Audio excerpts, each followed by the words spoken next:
Praise the Lord. Today Bible reading కీర్తనలు 16వ అధ్యాయం.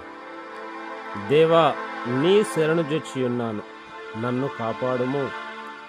నీవే ప్రభుడవు, నీకంటే నాకు క్షేమాధారమేదియు లేదని యెహోవాతో నేను మనవి చేయుదును. నేనిలాగందును, భూమి మీదనున్న భక్తులే శ్రేష్ఠులు, వారు నాకు కేవలం ఇష్టులు. యెహోవాను విడచి వేరొకని అనుసరించు వారికి శ్రమలు విస్తరించు.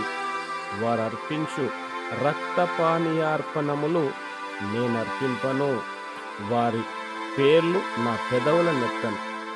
యెహోవా నా స్వాస్థ్య భాగము, నా పానీయ భాగము, నీవే నా భాగమును కాపాడుచున్నావు. మనోహర స్థలములలో నాకు పాలు ప్రాప్తించెను, శ్రేష్టమైన స్వాస్థ్యము నాకు కలిగెను. నాకు ఆలోచనకర్త అయిన యెహోవాను స్తుతించెదను.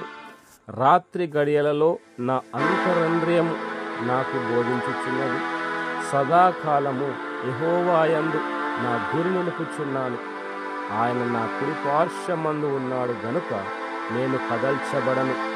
అందువలన నా హృదయము సంతోషించుచున్నది, నా ఆత్మ హర్షించుచున్నది, నా శరీరము కూడా సురక్షితముగా నివసించుచున్నది. ఎందుకనగా నీవు నా ఆత్మను పాతాళములో విడిచిపెట్టవు, నీ పరిశుద్ధుని కుళ్ళు పట్టనీయవు. జీవ మార్గమును నీవు నాకు తెలియజేసేదవు. నీ సన్నిధిని సంపూర్ణ సంతోషము కలదు, నీ కుడి చేతిలో నిత్యము సుఖములు కలవు. ఆమేన్. God bless you.